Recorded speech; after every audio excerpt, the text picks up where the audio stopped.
want to turn for like a comical eye, so I don't just cry all the time. It's nice to laugh about how this Pope was processed and what it means, and this just insanity that the reaction by so many on the left to the first American-born Pope was, you think Trump will take credit? Podcaster, comedian extraordinaire, friend of mine, Adam Carolla. How you doing, my friend? I'm doing well. Good to see you, Chris. So I'm sure you must have picked up or heard from people that when they heard that this was an American-born Pope, that there was concern that Trump would take credit, you know, after his meme of playing with being the Pope himself, and that he would say that. And it really shows you where people's heads are about what matters about him. How do you process it? Well, you know, it's interesting. It's almost the same. Trump derangement syndrome is almost like being a racist, where if you walk outside and someone didn't clean up their dog doo-doo, you go, I bet a black guy's dog did that. You know, you go, or if your car got broken into or anything you don't like, you just go right there immediately. And it's a poison, but it is a mindset. So I think there's a version of that on the left, which is Trump derangement syndrome. I'm with you, and I thought that was a brilliant monologue. I would like to get back to business, you know. If you win the World Series or you win the Super Bowl, you go to the White House, regardless. You don't have a vote. You don't decide who's the president, whether you agree with them or not, whether you voted for them or not. You win, you go. That's it. The president goes to the White House Correspondents' Dinner. That's it. Protocol. We're way, way too divided. And it's all gratuitous, because when you look at what the basis of divisions are, none of it matters the way this issue does. And again, I don't care if Trump came at it because it was populist fervor. It doesn't matter to me. That's where we are. And look, even how he's playing with taxing the rich. I mean, I'm not a huge fan of that, right, because it's going to be me. But as long as they're using the money to give a tax cut to the majority, then I understand it. But for him to even talk about that, when's the last time you heard Republicans talking about, hey, maybe we got to tax the rich to give a middle-class tax cut? No, it's verboten. They never speak about it. And, you know, I'd like to make a pitch, because I used to work in the blue-collar world. There's plenty of jobs that pay six figures in the blue-collar world, and you need training and you need vocational training. You can start in high school. You're not going to be replaced by AI or a robot.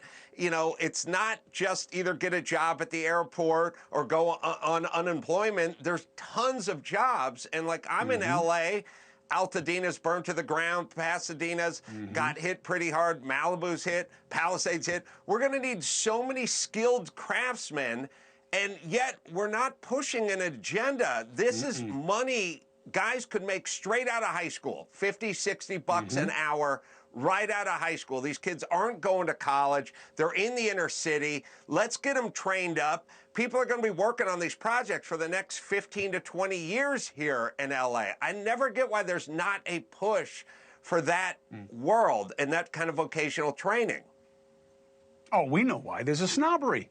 There's a snobbery. And of course, as a society, we just quit on our artisan class. Mike Rowe reintroduced that term to me, by the way.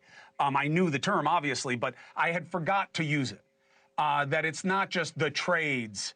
They're artisans. These are people who have a skill set that I don't have, that I can't do what they can do. And they are engines of small business. I can't tell you, Adam, and you know this from your life.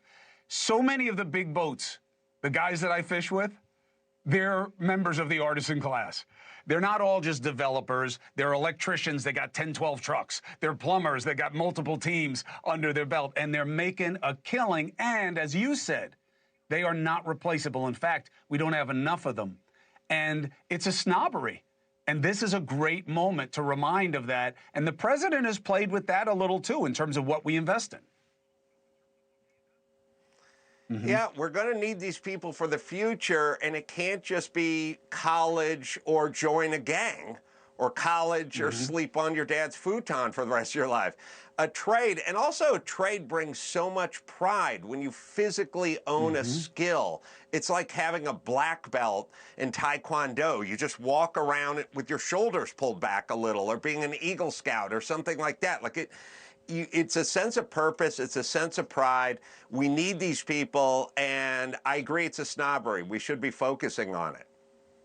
Oh, man, it's not even a close call. I mean, look, we all know, you know, hey, so you've made a killing.